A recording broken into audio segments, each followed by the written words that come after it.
Chapter 65. If Mr. Garcia was upset by the puppy and the newspaper spread across the kitchen floor, she had the good grace not to show it when she showed up for her first day of work. She kneeled right down to pet the little dog as Jenny, still in her pajamas, hung back in the doorway and watched it. Kiki and Paul had gone back to Manhattan last night, a maid clean in tears from their granddaughter. I'm sorry, Mr. Garcia. I didn't know we were going to have Daisy when I hired you. Alice apologized. Oh no, senora. I like dogs. This is a sweet little one. She held her finger out and Daisy licked it with her tiny warm pink toe. Thanks for being such a good sport, Elisa said.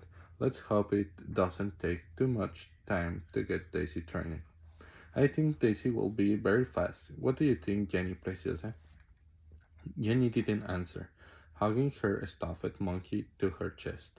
Both adults tried to ignore the child's silence. Elisa showed Mr. Garcia where the car's keys were kept on a hook over the small building desk in the corner of the kitchen. A driver takes me to and from work every day, so the car is all yours for driving Jenny and doing whatever errands you have to do. She opened the door to the garage, and Mr. Garcia gazed at the station wagon. It looks brand new.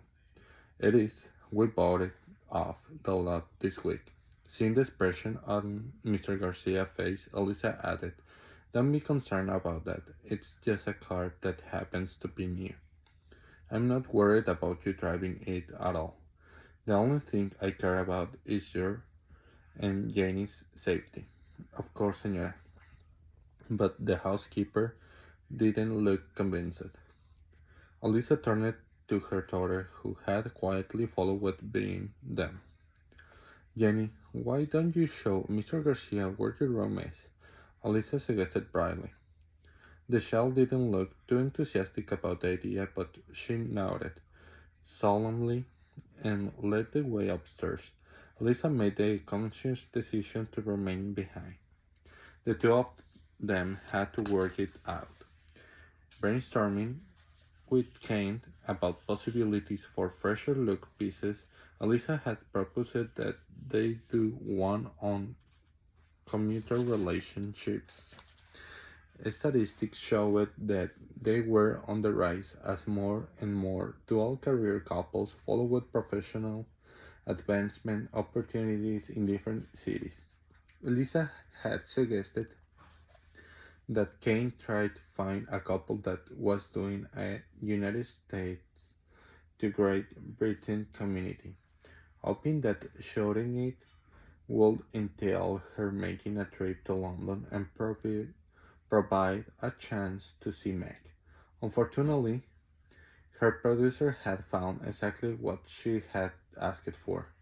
Kane held a manila folder open on his lap as he sat in a chair across the desk for Elisa, enthusiastically explaining the elements he had lined up.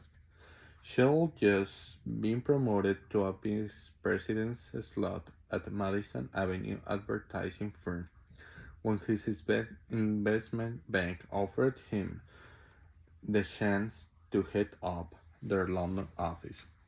They are alternating flying back and forth between cities every other weekend.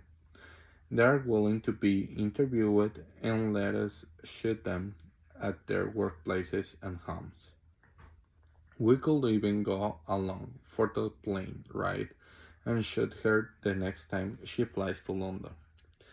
Kent looked at Elisa with an expectant smile upon his face. This was just what she had asked for, and he wanted Elisa to be enthusiastic. Her dull expression told him otherwise. What's wrong? Elisa shifted uncomfortably in her chair. I'm sorry, Kent. I don't want to do this story anymore. Not a London to New York version, anyway. He felt like asking Elisa why the change of heart, but he didn't dare. If the evening headlines anchor didn't want to do a piece a certain way, the piece wasn't done that way. End of story. Kane tried to keep any trace of anger or disappointment from his face. He had spent hours and hours trying to get this story lined up, and now she didn't want to do it. He felt he was owed an explanation, but Elisa would have to offer it. He couldn't demand it. I see, he said. Shall I look for another couple? Elisa shuddered. Yeah, I suppose so. See if you can find a couple who are commuting within the United States. I'll still be up for that. I want to avoid going out of town as much as possible right now. See if you can find a pair who are commuting along the eastern seaboard, will you? Kane nodded as he made a notation of his folder. Are we all set with this week's first look? Elisa asked. He handed her a piece of paper across the desk. Here's the script. Range has already looked at it and likes it. See what you think. If you are satisfied, we can track it this morning and start cutting right away. Kate rose to leave. As he got to the door, Elisa called out, Thanks, Kate. I appreciate all the work you must have done setting up that story. I'm sorry I nixed it. You're welcome, and don't worry about it. It's no big deal. It was only later at lunchtime, as he sat with two other producers who had told him the latest gossip, that Kane understood why the story he had worked so hard on had been killed. McBride was a fool. How appropriate that this week's first look was on depression. Elisa carefully read the script Kane had written. He had done a good job on it, and there was nothing of substance that needed to be changed. Elisa amended only a few words here and there to reflect her speaking style. She laid her head back in her chair and her hand absentmindedly played with the antique charm that dangled from the gold bracelet on her left wrist. She thought about finding another psychiatrist. She, she so wished that Dr. Kara was still alive. He had seen her through her depression after Joan died and Jenny was born. He had accompanied her through the worst of it when she needed to be hospitalized. Elisa had learned from that painful experience, and she was determined not to let herself slide again. If she felt she really needed to go for help, she would. But she dreaded having to find another doctor she could trust, and with whom she would feel comfortable. It wasn't an easy combination to come by. It was normal to be sad over the death of a relationship. She rationalized it to herself. The end of things with Mac hurt deeply, but she wanted to see if she could thaw it out herself. Her life was very full, and she would have no problem keeping busy, throwing herself into work, and Jenny would get her through.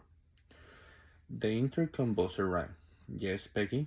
Mr. Connolly is online too. Okay, thanks. She took a deep breath before pushing in the button on the phone panel. Hi, Joe. Why do you have Why do I have the feeling you are not calling with good news? I wish I were, Elisa. What is this time? Another letter. Elisa felt her chest tighten. From the same guy? Yeah, it's our friend Mead. Great, and what's he selling now? Want me to read it to you? Protect yourself, the inner voice warned. No thanks, Joe. Just give me the highlights. He wants you to get him a job at the Key News so he can be near you and give you some pointers on how a lady should conduct herself. Elisa laughed in spite of herself. Did he send in a resume? Connolly didn't answer. Okay, Joe, I know this is not a joke, Elisa said, turning serious. It really isn't, Elisa, and I don't like the fact that he is suggesting that he come to Key. I don't like it at all. When her driver dropped her off at the car in front of her house that evening, Elisa braced herself for what she would find inside. Elisa dreaded the scene of Jenny running up to her and throwing her arms around her, crying that she didn't like Mr. Garcia. She slid her house key into the lock and opened the front door as quietly as she could.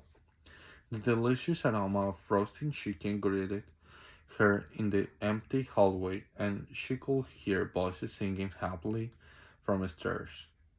Thank God. She dropped her tote bag on the hall table, kicked off her shoes, and tiptoed up the staircase. As she passed by the bathroom, she heard water draining from the tap. The strains of Cielito Lindo came sweetly from Jenny's bedroom. "Mommy!" screeched Jenny as her mother entered. The child's scruff face beamed, dressed in her pink nightgown, and smelling of Mr. Bulble.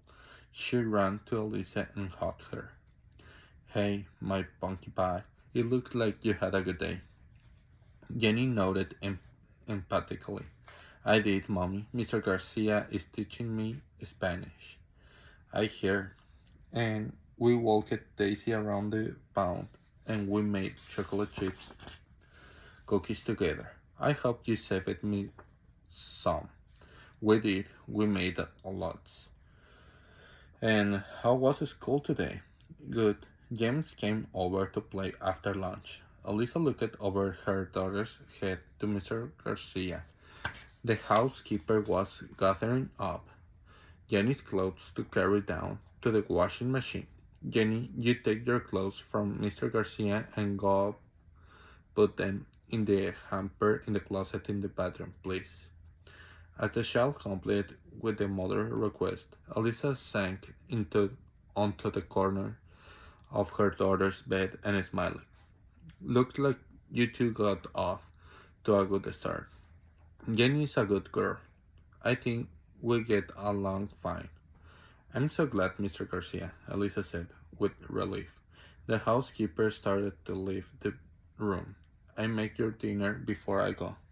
"That will be great. Thank you." Mr. Garcia turned as she reached the doorway. "There was one thing I didn't like today, Senora Blake." Elisa's elation sank. "What?" "This man come to the house today. He say he gave Jenny the puppy and want to know if Jenny likes the puppy. I have no good feeling about that man. I told him not to come here if you're not home. I hope that is all right. You did the right thing, Mr. Garcia. I don't like that man either."